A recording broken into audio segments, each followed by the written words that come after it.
Good evening. This is part 2 of the Heart Tree, which is the story I began yesterday. So, let's begin. My old mental map of Flatfield was somewhat dusty and cobwebbed, but I was able to find my way back to my old house. I waded through knee-high cowslips and huge overgrown thickets of nettles as I arrived on the street where I lived for the first time in maybe 15 years.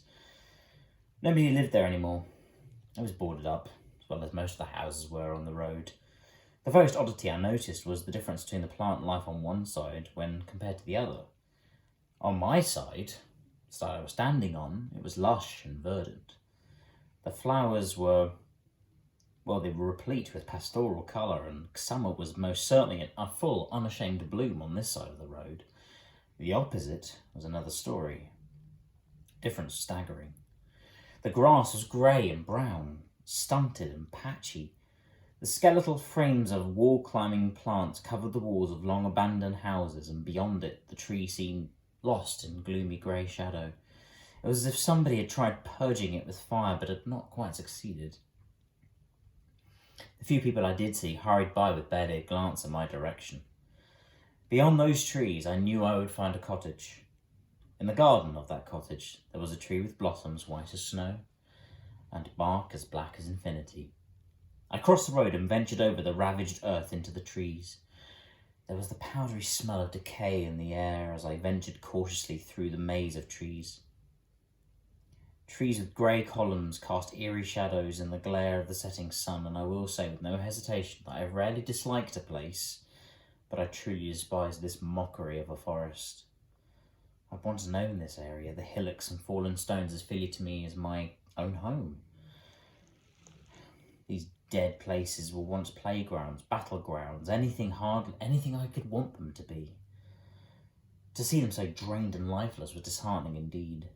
The trees became more dense, and then suddenly I was on a familiar stony bank, and at the bottom of it, the fence, hard, partially hidden by bushes. I noticed with a certain chill that thick black tendril roots from every direction like a spreading cancer.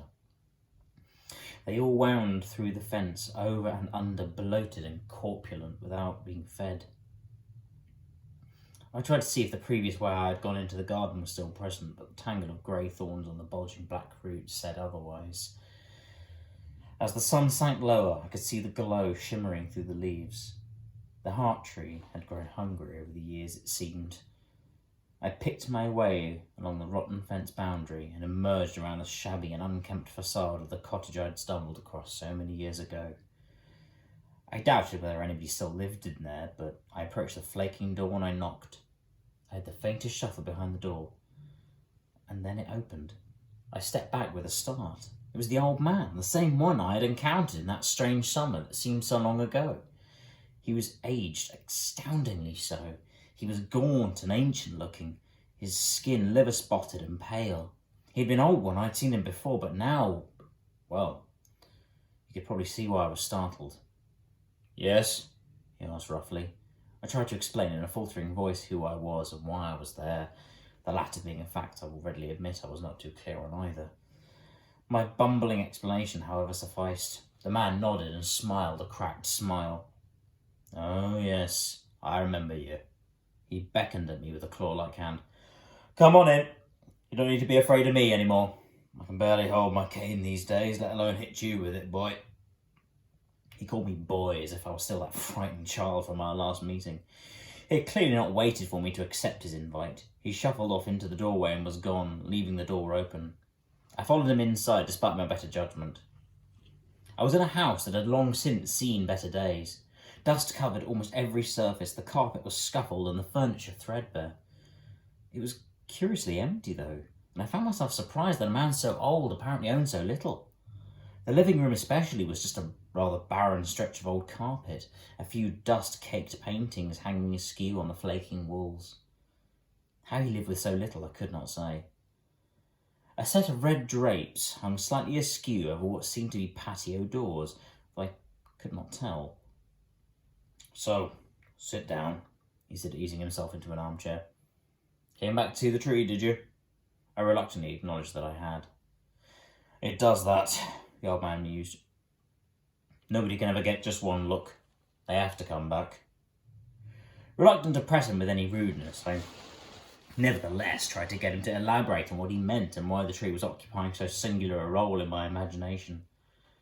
Wearily, the old man waved at the drapes. "Open the curtains for me."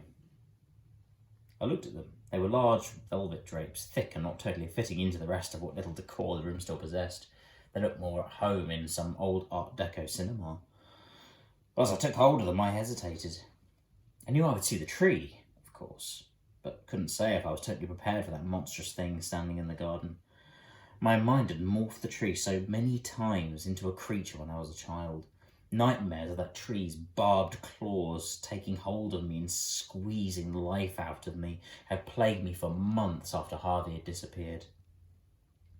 After a few breaths, I tugged them open with shaking hands.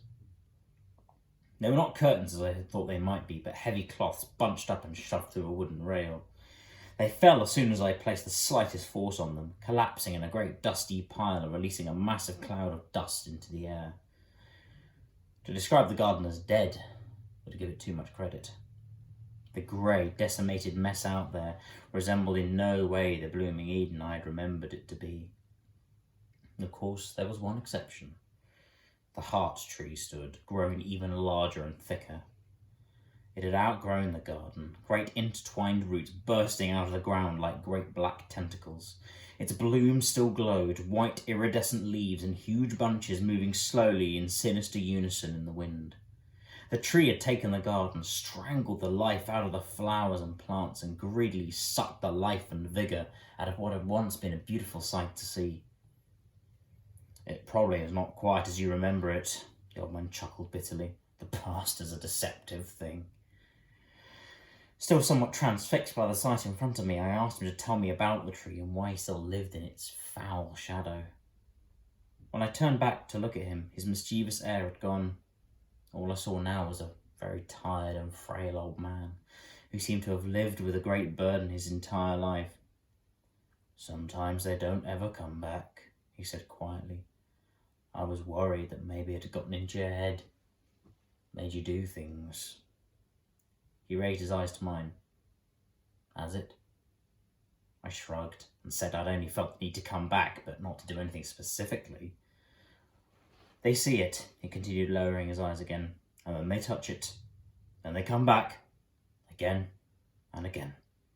The heart tree's got a way of getting to you, showing you either what you want or that of which you are most afraid.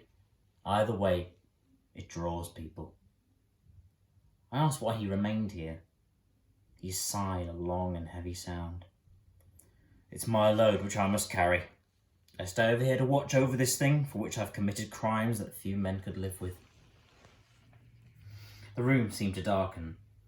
I knew we could both feel the chill that passed through the room. "It's listening. It's always listening." He hung his head as if defeated. I then formed a number of words into a question I'd been meaning to ask for years. What is it? "What do you think it is?" he asked me abruptly. Speaking from the gut, I told him exactly what I thought. It was a tree that absorbed life. It drew people to it, consumed their life force, although how exactly it did that I couldn't say. He stared at me for a few moments before the hint of a smile crossed his lips. "Oh boy, it is infinitely worse than you could ever imagine." The room was now in the middle of the dusky twilight that existed when the sun had set but night had not quite stolen upon us. "Did you know of the Sibyl of ancient Rome?" I had heard of her, I said, but I didn't know the details. "The Sibyl was a beautiful woman who lay with Ares, the god of war. He asked her for any single wish and he would grant it. She took a fistful of sand and told him she wanted to live for as many years as there were grains of sand in her palm. He granted her wish, of course, but..." He laughed darkly. I shuddered. You have to realise that he was telling a story about a legend, but he seemed to be recounting something quite awful. "She came to understand the truth. Her wish was granted. She'd neglected to mention that she did not want to age. Gods are tricky like that, you see. She grew ancient, and yet she could not die.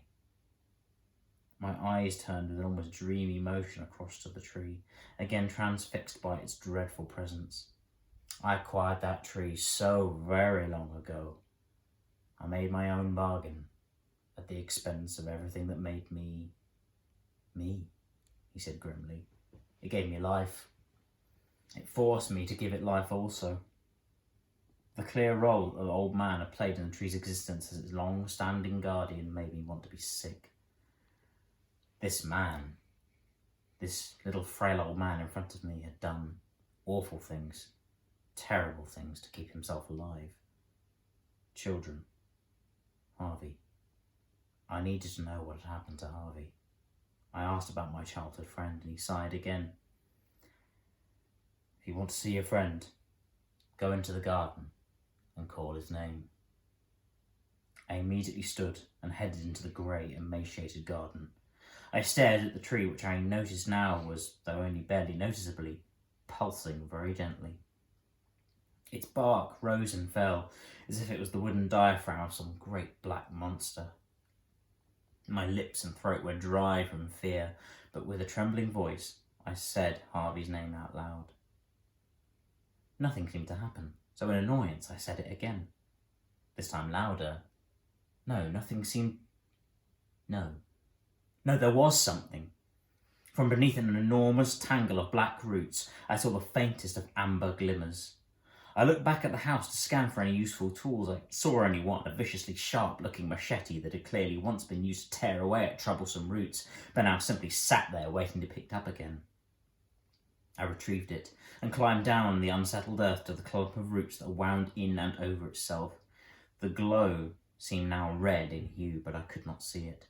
Without a moment's hesitation, I swung the machete down with all my might into the evil black root. It broke the bark. I felt soft, fleshy wood underneath. I shouted Harvey's name again. The glow grew brighter. Suddenly I was possessed by a madness, an obsession to punish this unnatural thing and to find Harvey under these roots, if that was where he lay, in the earth under the tree. I didn't know what I thought I would find, a corpse maybe, a skeleton. I had to know. I called his name one last time, and I brought the machete down like a machine, tearing through roots to get to what I sought. As the last root fell under my blows, I finally saw what produced the strange red glow. My stomach twisted in horror and nausea overcame me. I stumbled up out of the strange pit in which I found myself and emptied my stomach's contents into the grass. How I wish I could forget that filthy sight, that of a black root curled around a beating human heart. I crawled back towards the hole, watching in horrified fascination as the root curled ever tighter around the heart. I'd only lost my nerve briefly, for then I had the machete in my hands once more and smashed away at the claw-like root. I remember now that I was screaming as I decapitated root after root, the winding tendrils slithering under my blows to block my progress. Eventually, after 5 minutes of furious work in splintered wood, I had torn open a hole large enough in which to put my hand and take back what remained of my friend. I grasped the heart, supple and bloody, and pulled it out of the tree's grasp. Instantly, the organ in my hand shriveled and crumpled as if it had aged in only a few moments. Through that simple act, I knew I freed him, but somehow I'd also failed to take into account the tree's sudden sentience. A root wound around my leg and began to crush it painfully in a vice-like grip. I stumbled for the edge of the pit, but another root snapped around my ankle. Clawing at the edge of the pit, I saw the roots I had cut to get to the heart. They wept blood, thick trails of it welling from splintered holes in the bark as the torn-off digits of the tree's roots spasmed like a freshly beheaded corpse. I desperately clawed at chunks of soil to try and find something, anything to stop me from being dragged down and crushed by the roots. Groping blindly, my hand found once again the comforting weight of the machete, and I swept it behind me at the roots, trying to double their grip on my legs. I felt an impact, and another as I chopped, and then I screamed as the blade struck my inner calf, but at least the root had severed.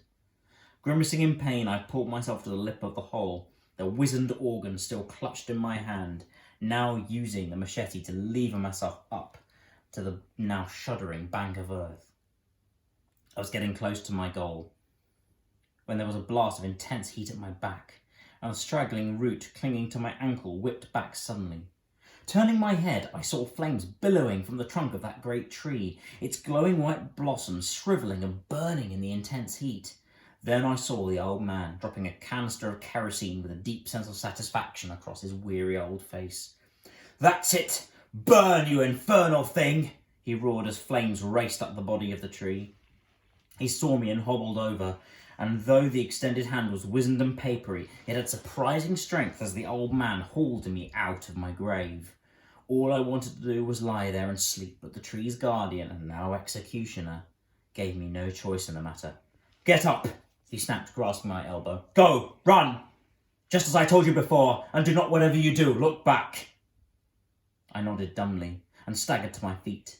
I limped on my bleeding leg and made it as far as the house before I foolishly disobeyed the man's instructions. I did look back. The image stayed in my mind as I limped as fast as I could up the road and then back to where I parked my car.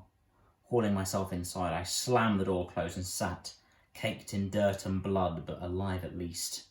Over the trees I caught the sight of rising flames and smoke, giving the woods a strange, unearthly mandala. I looked down at my hand. The heart was still there. Carefully, I placed it down upon the passenger seat and then drove away. The burning of the heart tree seemed to coincide with the return of life to Flatfield.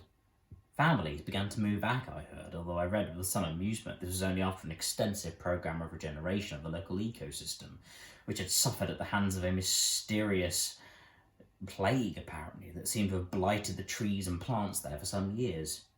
Less well reported was the burnt clearing and husk of a house at the epicentre of all of this, and what was found underneath the blackened remains of an old tree.